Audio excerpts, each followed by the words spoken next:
go ahead and get started for those of you who are able to join us. So for those of you who don't know me, my name is Kate Russell. I use she, her, hers pronouns, and I am the director of the Neurodiversity Employment Network here in Philadelphia. I want to thank you all for joining us today, for taking some time out of your day to learn a little bit more. So if you don't know the Neurodiversity Employment Network, we are a nonprofit organization in the Philadelphia area whose mission is to connect employers, academics, job seekers, service providers, advocates, and allies in the greater Philadelphia region who are all working toward more equitable and inclusive workplaces for neurodivergent folks as it relates to employment. So one thing we do is host events throughout the year. Our next one is actually coming up on January 25th. So if you're interested in joining us in person, keep an eye out on your email for that. We also maintain a centralized resource listing on our website where we try to bring together information about available opportunities and resources for job seekers, employers, and academics, whoever is in our network. And finally, we're always happy to make individual connections. So if you're inspired by what you hear today and you're looking for opportunities to get more involved, please feel free to reach out to us. We would love to have you as part of our network. So I want to, before we get started here, give a very special thank you to the Philadelphia Autism Project, who funded this project and is allowing us to host the last webinar and this one. So this will be the second webinar in our two-part series. And we are just thrilled to be joined by such an incredible panel with us here today. So without further ado, I am going to pin them to the screen and then we will get started with introductions. So let me just add all these pins here. Perfect. Oh, I just got rid of some. One moment, please.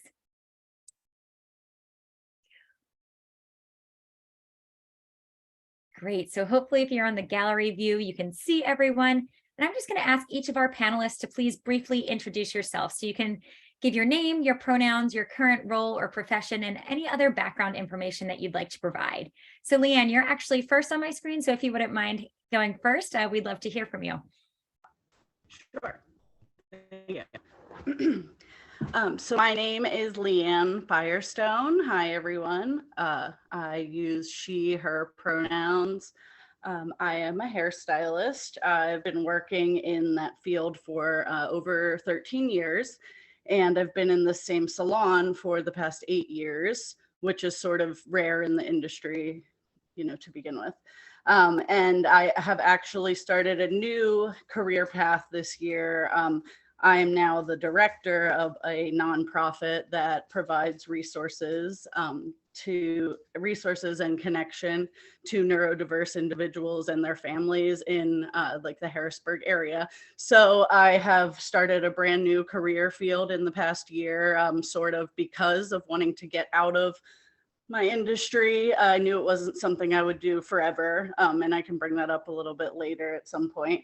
I want to freely share that I'm diagnosed with autism, ADHD, and like the comorbid anxiety and depression that come along with that.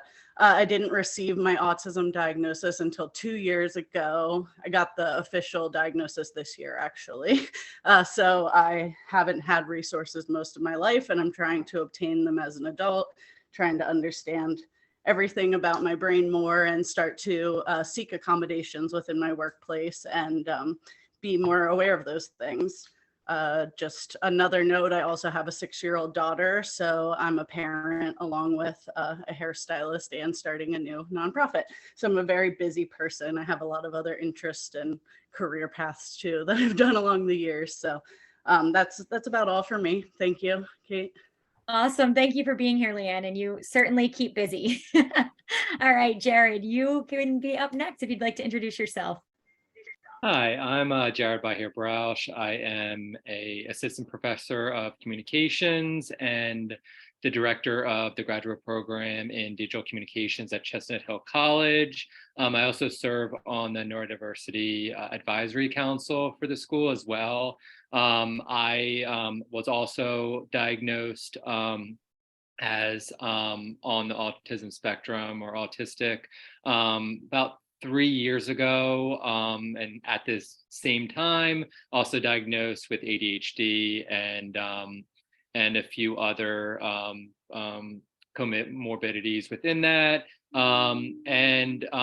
It's been at the same time that I was being diagnosed, I was working with a lot of students both in a dual role as an instructor and as a general manager of a radio station with many students who were working through the same diagnoses, and seeing how they, even with the increased accommodations and because I got zero, like Leanne, even with the accommodations we have now, I noticed that a lot of what they needed outside the classroom wasn't being supported. And I wanted to work towards supporting that, along with the fact that I'm lucky in the fact that kind of I was able to use the topics that I hyperfixate on to create a career, to write a book, and to kind of advance my career. And so I wanted to be able to support and strengthen students' confidence, especially those who are aware at their younger age than I was in terms of their diagnosis. And so doing whatever I can to support that, both in a school atmosphere, but also in a work atmosphere as well for students. So wonderful. Thank you, Jared. Max, if you'd like to introduce yourself next. Sure thing. My name is Max. I use he or they pronouns. My day job, I am a document processor for one of the state waiver programs. And I also am a freelance graphic designer, graphic design, web design. I mainly focus on small businesses, nonprofits, because my passion really is that just because you're a smaller business or smaller organization doesn't mean you shouldn't have access to quality design work. And I'm self-diagnosed. I kind of had that double whammy of gifted kid, and then realizing now in my 40s that a lot of what I experienced growing up was actually probably because of being autistic and undiagnosed, and also having grown up AFAB in the time that I grew up. You know, that just, especially being a gifted kid, it was totally never even considered as a possibility. So I'm unlearning a lot of stuff, learning a lot of stuff. And yeah, that's, and wearing one of my designs. Figured this one was appropriate. So yeah, that's about it for me. Great. Thanks, Max. And I love that t-shirt. I didn't know it was one of your designs as well. So thanks for pointing that out. Yep. All right. And last but not least, Robert, if you'd like to introduce yourself, that would be great. Hello, my name is Robert Schmoose. I'm a licensed clinical social worker and I'm an autism self-advocate. For my day job, I work as a therapist at a residential center for autistic teens, where I provide therapy. I'm also an autism self-advocate. I've done many public speakings on many autism topics, related topics like relationships, anxiety, life as an autistic person, as well as wrote articles regarding them. I've also, one of my goals is to eventually transition to becoming an autism researcher. I want to do more speaking engagements and career-wise get a job at a university working with their autism department, of a university's autism department.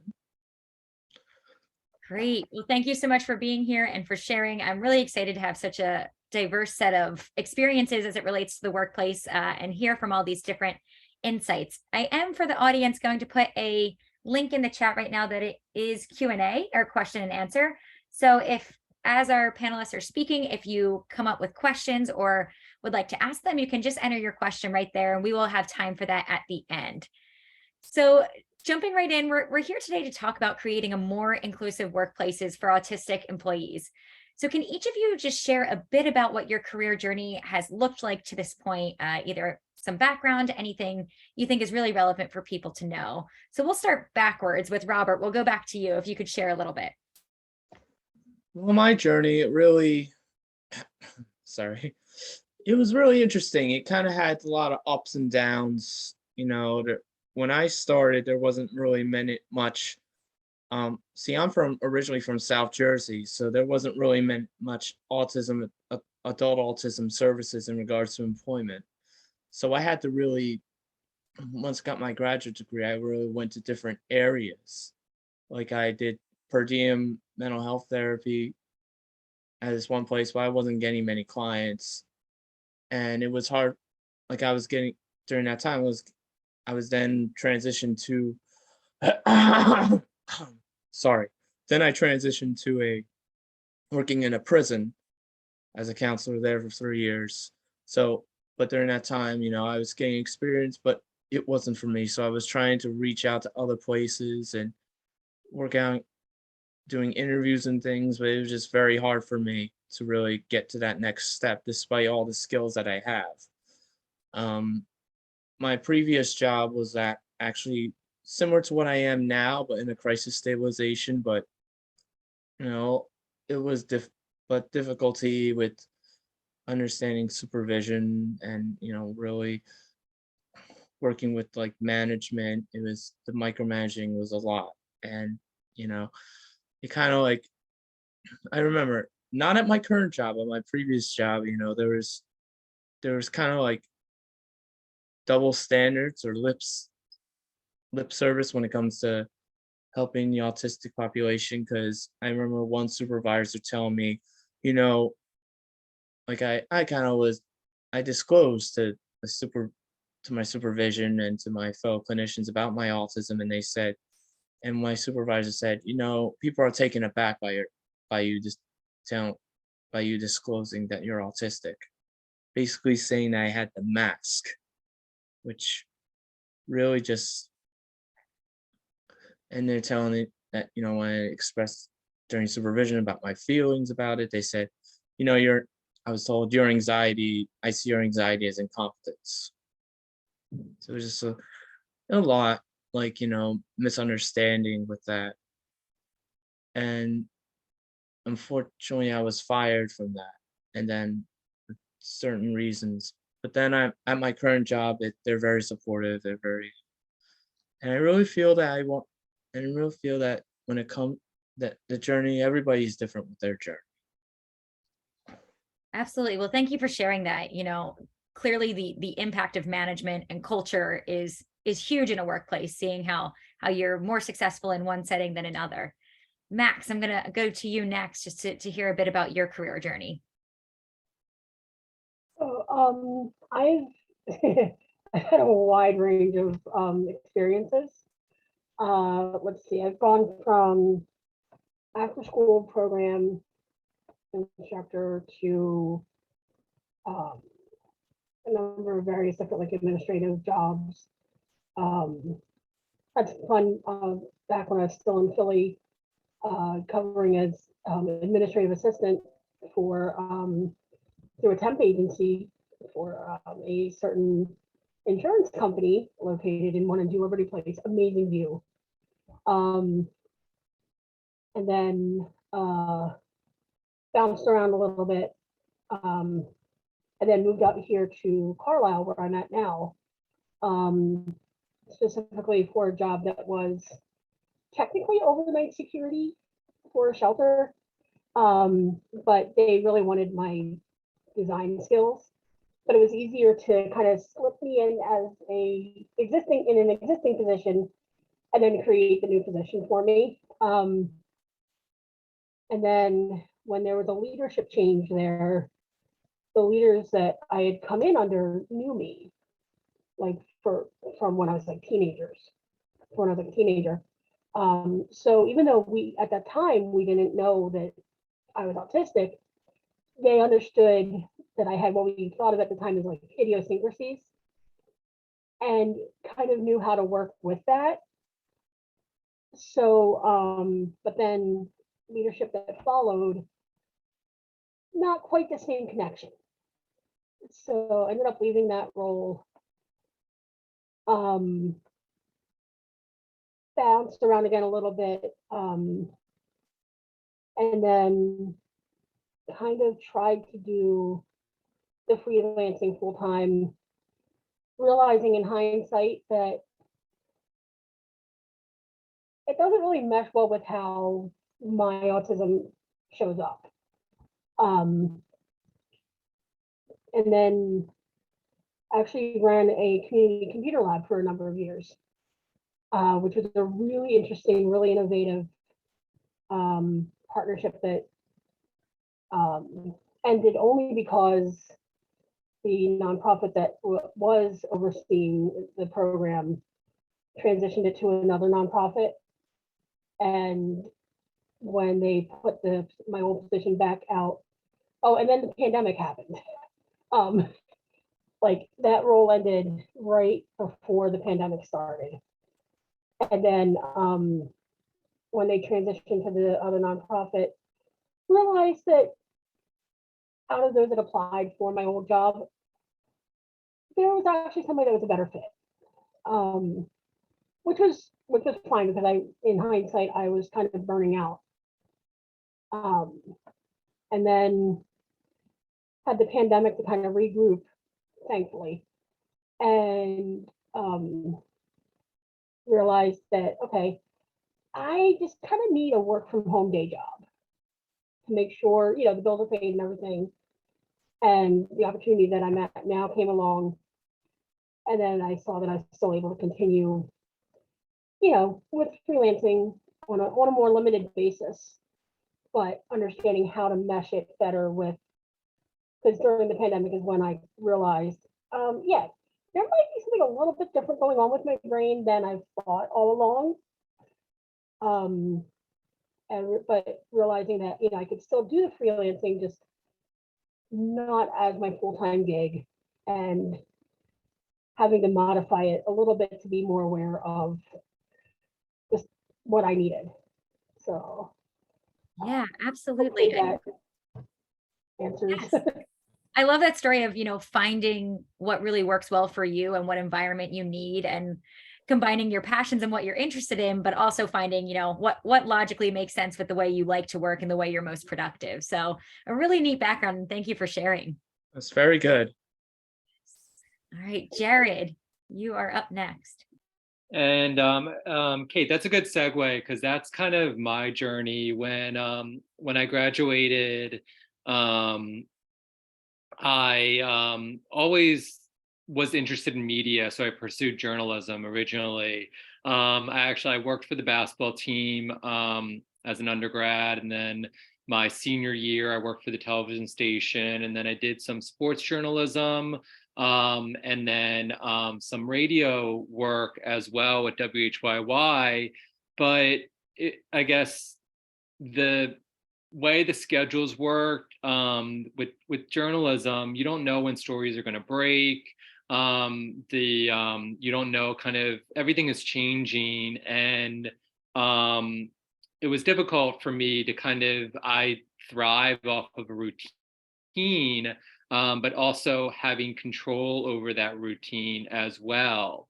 And so I decided one of the things that really kind of stuck out for me in terms of my job performance is my research, doing background research on interview guests and doing background research for stories and things like that. So I went to pursue my PhD, and the flexibility that allowed for, obviously, as a student, I had to go to be at class at a certain time, and then as an instructor, same thing. But at the same time, it wasn't constant 9 to 5 have to. And so that amount of flexibility, along with being able to really, as I said, kind of in the intro, really engage with areas of media and areas of experience that spoke to me, in terms of looking at how media represents marginalized groups, including those with various disabilities, and how the media struggles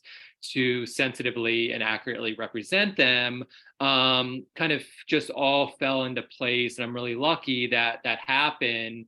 But at the same time, I was still struggling with certain aspects socially at work. And noticing that I was really fortunate that I had a cohort that was very good at reaching out to me to invite me to events and things like that. But there were still other issues kind of with other portions of my department. So that's when I went to pursue a diagnosis to better understand kind of my experiences, to better navigate that. And it's been, in a way, kind of academia. Again, we don't have enough time for my complaints about kind of what it is, but one thing it tends to be a little more accepting and accommodating than some other industries. And that's been something that I've been able to take advantage of to create a comfort. And that includes here at Chestnut Hill. But it was a struggle because when I was doing my PhD in my beginning of the career, I was in Colorado. And so I was away from all family. And then a lot of the grad students that I came up with started moving away for other jobs. And so when I had the opportunity to move back to have more of a support system with family and friends, I took that. But in a lot of ways, I was isolating myself, which only increased because of the pandemic. And I'm trying to kind of move away from that, but also balancing what I need in terms of my mental health and my comfort levels. And so it's still a balancing act in a lot of ways. Absolutely. So important to think about that support system of family and friends, as well as that support system within work that we all have and rely on for different things. So thank you for sharing that.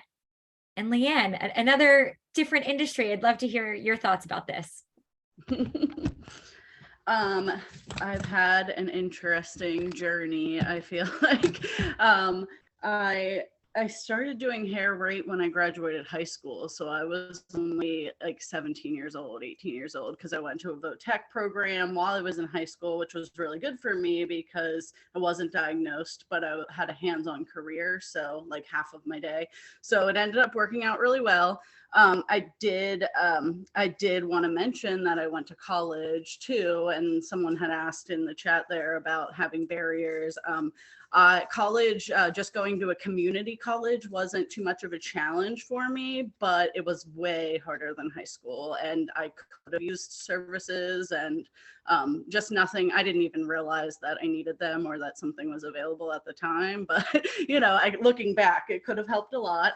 So I do have like a minor degree, an associate's degree too, because my parents were like, just in case it doesn't work out being a hairstylist. A lot of people don't, like, the career is kind of what you make it. So if you don't put a lot into it, it won't be like a successful path, and you don't have healthcare and you don't have a 401k. So my parents were like, you should go to college too, just to, just in case. And I think I would have went further if I would have had resources and it was easier for me, and understanding being an adult and like scheduling and routines and making sure I got homework done on time. Like if all those things were more simple or I had aids in them, I probably would have went on to college further, because I do love to learn, and I've been learning ever since I graduated college. So back to the hairstylist career though, I started right away, and I was really good at it because I have a creative side, and I was good at masking, which it requires a lot of masking to work in the service industry, even if you're neurotypical. And you can't say what you want. You have to cater to people. It requires a lot of fake personality, which I was really good at. I always was good at acting. So I just put on this play and I made money doing it, while I was doing people's hair. Routines and schedules and seeing the same people and having the same like blocking in my schedule every day, like that's so good for my brain. But at the same time, it's new people, but I see them every 4 weeks. So there's like just enough excitement and routine mixed together. So that part of it is really helpful for me. I tried to do different things throughout the career, like massage. That didn't work out for me. I tried to get into a bridal industry. Like I kind of tried different things to see which passion like helped me the most and which which thing like I really enjoyed the most.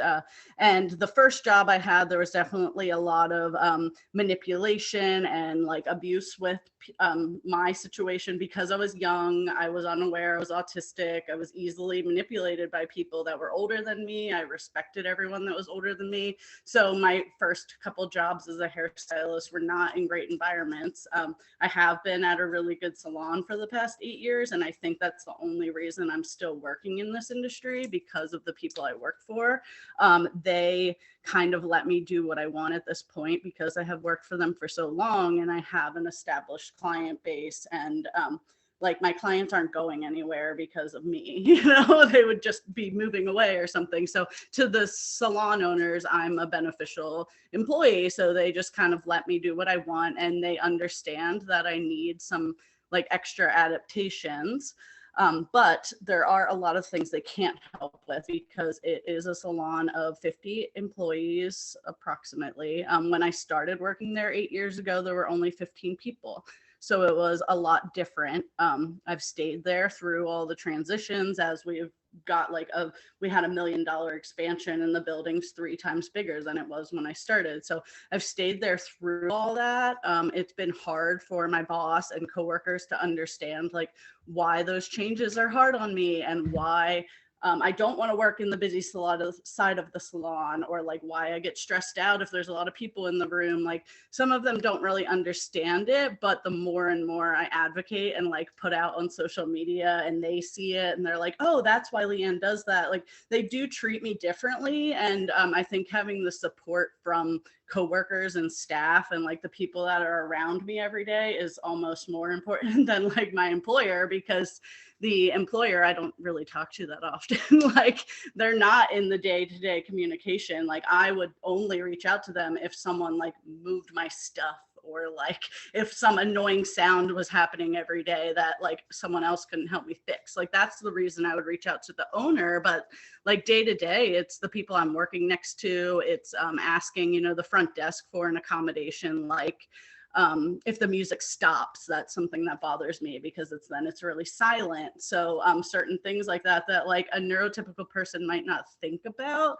But when I make the accommodation, they're not like, why? Or like, no, or they don't like just, you know, put it off. Like they take care of it and they understand something like that might bother me more. So I think that's been like super helpful. And the conflicts I do have with the owners or other employees, being able to explain that it's because I'm autistic is really powerful.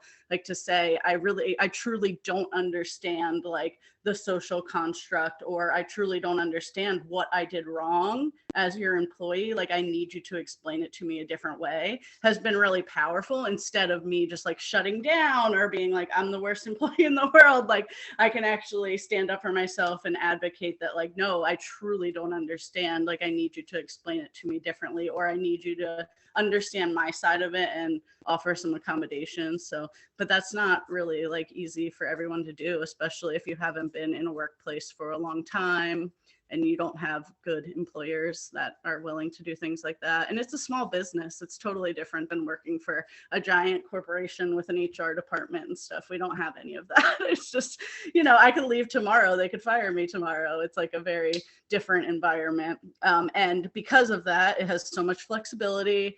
I don't have vacation time or sick time, but I can just like take off when I need to. I can move people around, which is really good if I have it at like advanced notice, but I can't call off sick if I'm having like a mental health day. Like that's really difficult because people are expecting me. So like if you have a job where you're running on any kind of client basis, whether you're a therapist, a doctor, a hairstylist, like you have people expecting you to be there. Rescheduling is really hard because you're basing it on all these people's schedules. So a lot of times I will work through really bad mental health periods because it seems like impossible to take off. I don't have money to take off. I don't have the, you know, the like brain capacity to handle what comes with calling off, because it's not like a sick leave type of thing. And I think about that a lot with a lot of different careers. You know, we don't have the opportunity to just call off sick. So even when mental health is involved and autism and, ADHD, anxiety, all of it, it can really, you're forced to work through it all because you kind of have to. So that's another reason why I'm kind of changing, career paths. I said that I was switching into starting a nonprofit, which is totally different. I just kind of let some kind of mental path guide me on this one. I don't really know where it came from, but I decided, 2 years ago when I realized I was autistic, and then I realized that there's nothing available in this area for me. Then I realized all the struggles that everyone deals with as a parent of a child diagnosed with autism and ADHD. I'm starting to go through all the things with her, and I'm just realizing how there's no support, there's no resources that are easily accessible, and it's confusing, and there's a lot of navigation that comes along with it. And these things are usually genetic. So when you're dealing with a child that's autistic, then the parent might be autistic too. So navigating all these resources is impossible. So I want to make it easily accessible to starting with people in my area, but then hopefully growing past that. And I'm hoping something that I have control over my schedule, how much work I want to put in, what type of work I want to put in, because as my nonprofit develops, since I'm the director, I can choose my path. If I get more passionate about advocacy, I can go down that road and try to get more into that field. Or if I get more passionate about working in a center that I want to open, then I'll stay and do that. I'm not really sure where it's going to lead me. And it's really exciting that I have a new opportunity to kind of, pick the path that I want to go down, and just see what the future holds for the next few years, because I don't really know right now. So I'm gonna kind of slip out of the hairstylist role over the next few years as I get more into doing the nonprofit. But I still also have a big connection with there's a lot of sensory things behind haircuts, and I've started to get into doing haircuts for children, doing haircuts for adults that don't like the feeling of hair on them. And I'm just aware of that. So getting a haircut by someone that's aware of the sensory differences, can be life-changing for kids, especially. And then it's just making them more comfortable. So I kind of feel like I'll be stuck doing that forever, because it's something that my heart's just drawn to, and I want to help people with that because I just have that skill as a hairstylist. So yeah, that's about my career path. It's been pretty stable, but now it's going all over the place, and I don't know what'll happen. So yeah. Awesome. Well, thank you so much for sharing. I think there are so many great pieces of information in there that I couldn't even highlight all of them, but the need for flexibility, knowing about change, considering the sensory environment, right? All these things, and really the importance of coworkers, right? I think so often people think this is a conversation just for talent acquisition or HR, right? In a large corporation, when your story shows the importance of everyone in that organization and at every size of organizations, from small all the way up to large corporations. So thank you. We are now going to transition into some pointed questions. I had the pleasure of getting to talk to each of our panelists and seeing what was really important for them to get across. So I'm going to start with Robert, right? So what do you feel that employers should know about autistic employees to help them be more inclusive? Just, listen to them. Basically, one of the biggest things for me is just to listen to autistic employees and ask, okay, we know you can do this job. What do you feel what can we do to help you feel comfortable when doing this job? So of course each workplace is going to be different, but knowing that, hearing out an autistic person and letting them tell the employees what will work. For example, okay, if these are my sensory issues, and utilizing such and such to help limit me from having a meltdown, that can be very helpful. Things such as that. Also, just know that each autistic person is different. If you met one, you met one. Absolutely. Thanks, Robert. Yeah, so important to listen to all of your employees, as we've heard too, right? Some people are identified, some aren't identified. So just having that empathetic approach to management. And that brings us really well into to Jared, right? Because you have this unique insight as somebody who's worked as a manager of students. So what insight has this experience as a manager given you, insight into how managers can create more inclusive workplaces for those who are their direct reports? I mean, I think as we touched upon that flexibility portion, and I think and it kind of came up in the chat that there's always the concern for stigma or bias, and making it clear that I mean, one, that's not going to be the case. Two, that as Robert brought up, that no one person, what they need to be accommodated is going to be the same. And so making sure they're comfortable, as comfortable as possible, coming to you and saying that I need X, Y, and Z. One thing I used to do is actually, I would not ask about what accommodations they would need until after they were hired, because if it came up in the interview, I noticed they would kind of be hesitant about it. And again, I was fortunate that I could ask other professors and their peers what they thought about the person, whether like what their work was like, things like that. And so I could know kind of where they were at in terms of their skills, but also again making it an environment where they're comfortable, because it's not even in terms of that. And I think it was Robert too that brought up that micromanaging, that how kind of constricting that could be. And I've felt that as someone under other managers who are micromanagers, and saying that I'm not going to kind of be on top of you for your day to day, but I'm here if you need support. I'm here if you just need to take a step back. I'm here if you need, or you notice that you need certain other accommodations that you didn't think of until you approached it. And it kind of, that flexibility does not only support the students or staff that are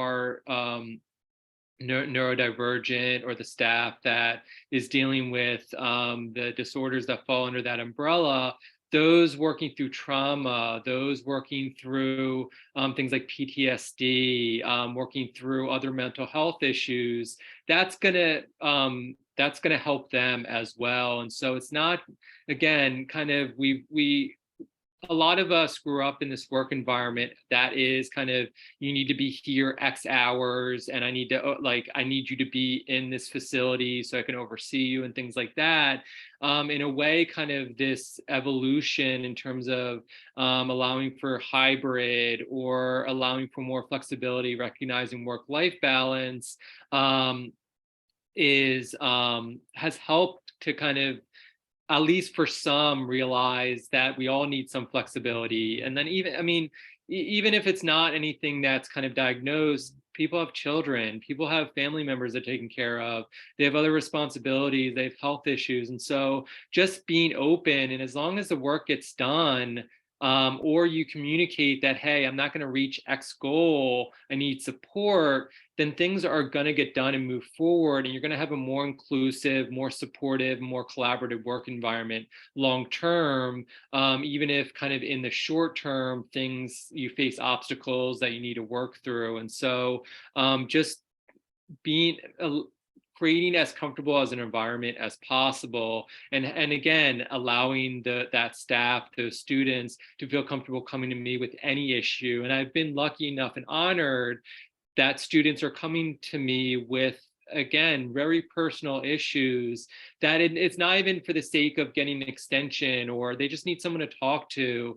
And the fact that I've been able to facilitate that environment and trust means a lot to me. And I think that if more people were that flexible and open and forward with their staff or students, it'd go a long way for all of us. And because retention is tough as well, retention is very low for those who identify or who have been diagnosed, and along with just in general enrollment in especially higher ed, because of those environments and lack of accommodation and lack of things like that. I mean, there was an entire year I did not attend class. I don't know how I passed. I don't know how I got through it, but I just mentally could not do it, could not go to class. And I was lucky that I could survive that, whereas a lot of people would not have made it through that circumstance, and financially I did not have the ability to kind of make up for that year. And so I got really lucky, and not everyone is as lucky, in recognizing that, and recognizing not wanting a student to get to that point goes a long way, and kind of using my experiences to know where things fell short to try to make up for that for other students and staff members. Absolutely. I know we talk a lot about, right, like hiring, getting in the door, but that retention promotion piece is huge and equally as important, if not more important, than thinking about the hiring process too. So I appreciate you highlighting that and highlighting the importance of making that inclusive environment. And I know this is something, Max, we talked about too, right? You feel really passionate about advocating for moving towards an accessibility mindset over an accommodations mindset. So can you explain what this means and why you think it's a key to an inclusive workplace? Yeah, so the quick and simple explanation is accommodations are reactive and accessibility is proactive. What that can look like, another way of thinking about it, accommodation deals with the need that's in front of you and is often tailored specifically to a person, or maybe perhaps a small group of people or a specific group of people, I think would be a better way to put it. But if you're coming from an accessibility mindset, you're trying to make the environment, the processes, every element as inclusive as possible. I've heard it described that, let me pull it up because I want to make sure I'm remembering it correctly. I read in an article that it means that, and this is specifically thinking about a physical space, but I think it translates to just environment in general, and processes, procedures, everything, is that 100% of the time that space, whatever it is, if it's a physical space, procedures, processes, that it is welcoming to people with disabilities and with different needs. It means that what we think of as accommodations are actually integrated into the space, and that ends up benefiting everybody. Like a classic example, if we think of a physical example, commonly we would think of stairs versus ramp, right? And you might think, well, okay, yeah, that's kind of common sense, but if you're thinking of that setup from an accessibility standpoint, if you're somebody that can typically take the steps, but one day you come in with carrying like a huge box of stuff that you need, right? It's going to be easier for you to be able to take the ramp or the elevator than having to take the stairs,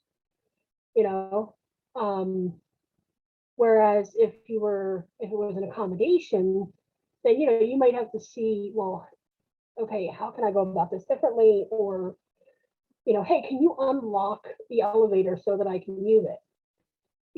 Whereas accessibility, it's just open and you can take the elevator. And that translates to not just physical disabilities, but also to neurodivergences.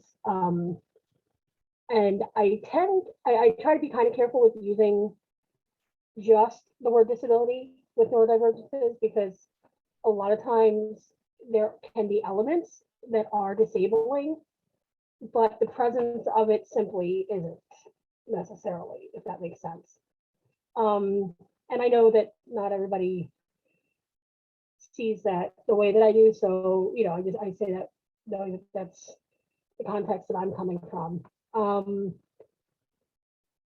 But yeah, pretty much it means, like, if you think of if you've seen the image that's usually often used to describe equity versus equality and access, the kids staring over the fence, and they're different heights, and sometimes there's even maybe a kid that's using a wheelchair, and they show how equality is everybody has one box. And then equity is everybody has the number of boxes that they need. But accessibility would be maybe looking through a chain link fence instead. Yeah, because I mean, you might need a fence for safety, but because you don't want to get hit by a fly ball. But if the fence is chain link, then everybody can see through it, regardless of height, ability, whatever. So that's, Yes. I thought I had more, but I'm realizing I didn't. So That's perfect. No, thank you for that visual and for that whole explanation. I think, right, the more we can create accessible systems, policies, and places, the less burden there are on people to ask for those individual adjustments that they need. So I love that. And that's actually the other point, sorry. Just that accessibility doesn't, accommodations puts the burden on the person that needs it to ask for it, whereas accessibility is, it's already there. Absolutely. Thank you. Yes, thank you for sharing all of that. And Leanne, I know we talked about a little bit already your experience in this different environment as a hairstylist, but do you have any advice for those non-office environments on what they can do to be more inclusive? Yeah. I think that remembering that someone with neurodiversity usually has sensory sensitivities, and that's like one of the most important and like easy ways I think that we can be more accessible, as far as like even coming down to like smells in places, you know, people using very sterile products to clean, people using perfumes in stores like to scent the store. Those kind of things are really abrasive to someone that has sensory sensitivities, and like the more we can cut down on those, like, you know, I almost want to call them like triggers, because they are, like, the more we can cut down on that, like the better experience it would be for people.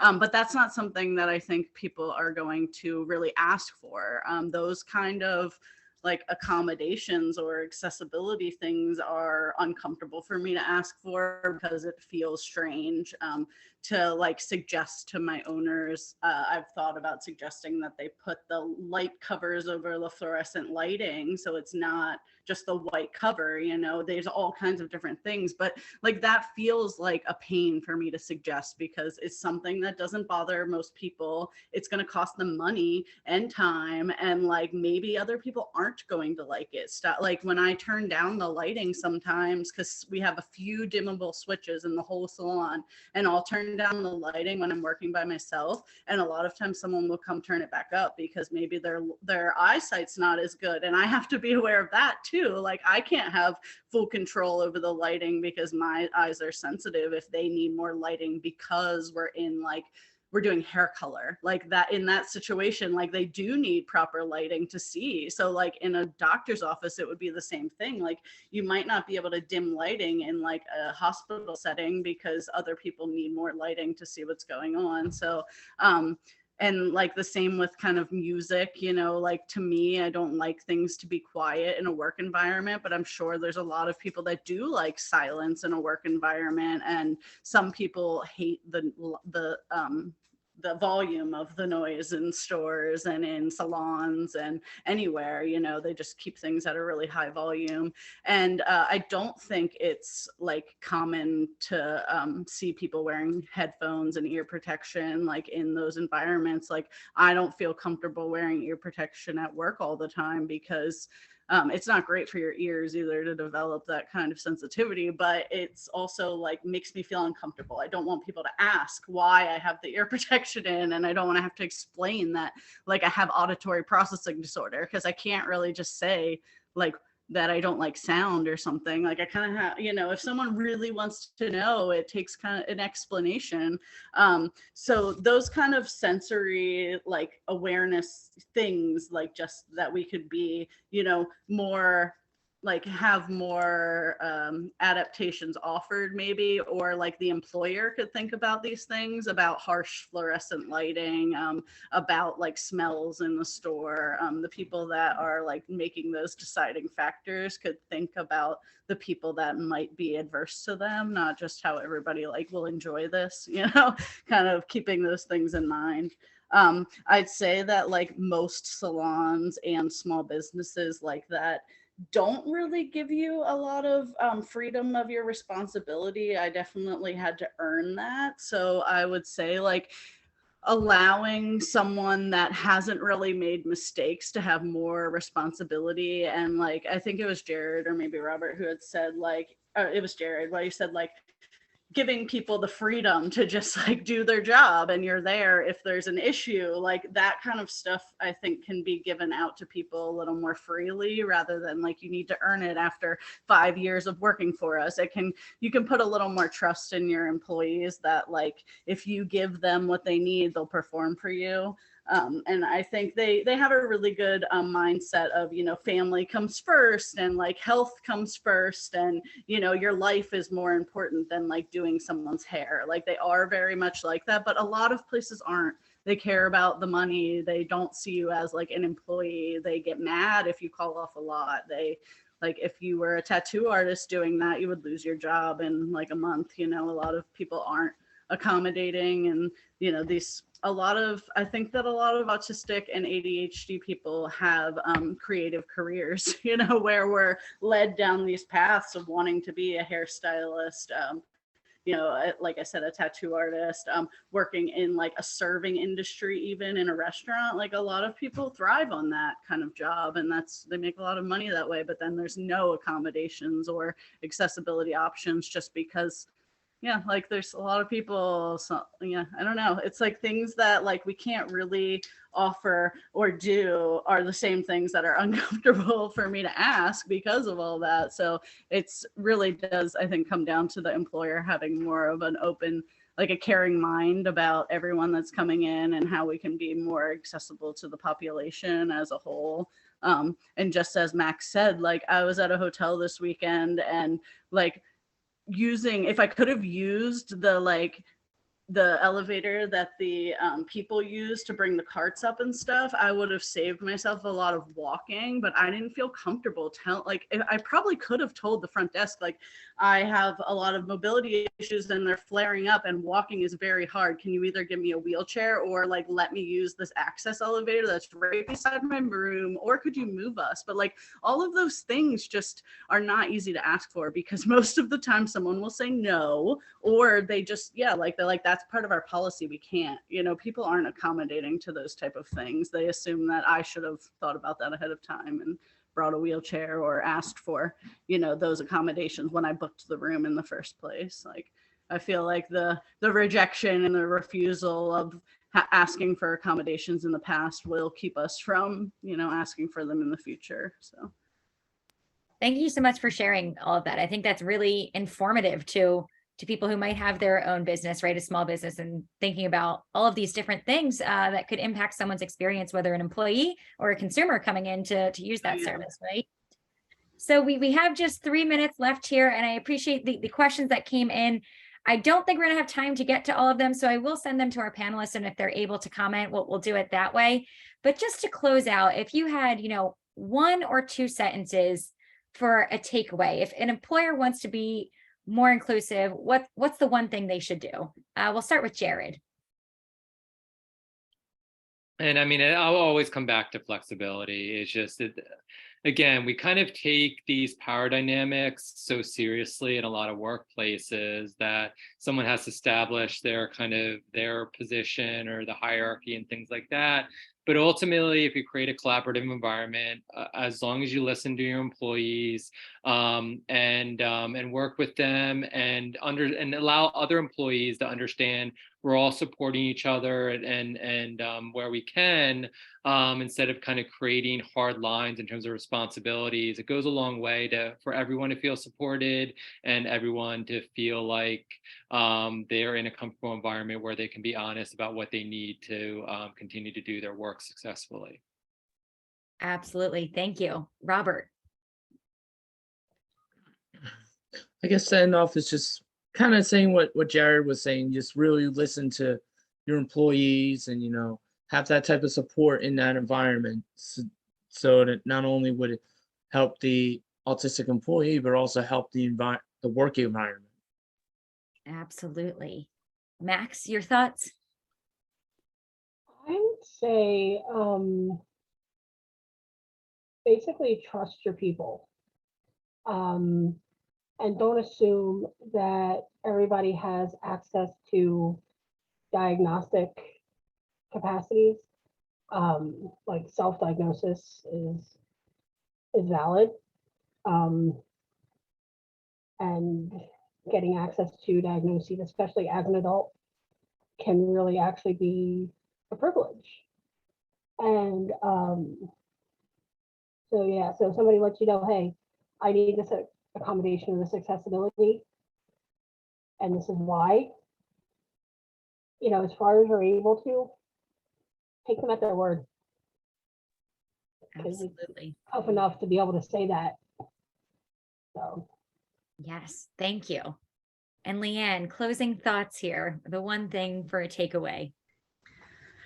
As everyone said, yes, asking us what we need, and I think following through with it is very important. A lot of times it's brought up what the issues are, but then there isn't really like an action taken. It's like, oh, we consider your opinion and we wish we could help. Like actually finding a resolution would be really powerful. And I think the follow through, because people have trouble like asking for these accommodations, like maybe after it's established, asking people if it's working well and if there's things that we can change, because sometimes we think we set something up and it works great and like maybe it's not, and we just need to kind of ask everyone, like, is there something we can do to change this? And when they make the suggestion, following through and with the action follow up is very important too. And I really liked what was said about the collaborative work environment and kind of creating an experience where we aren't working against each other and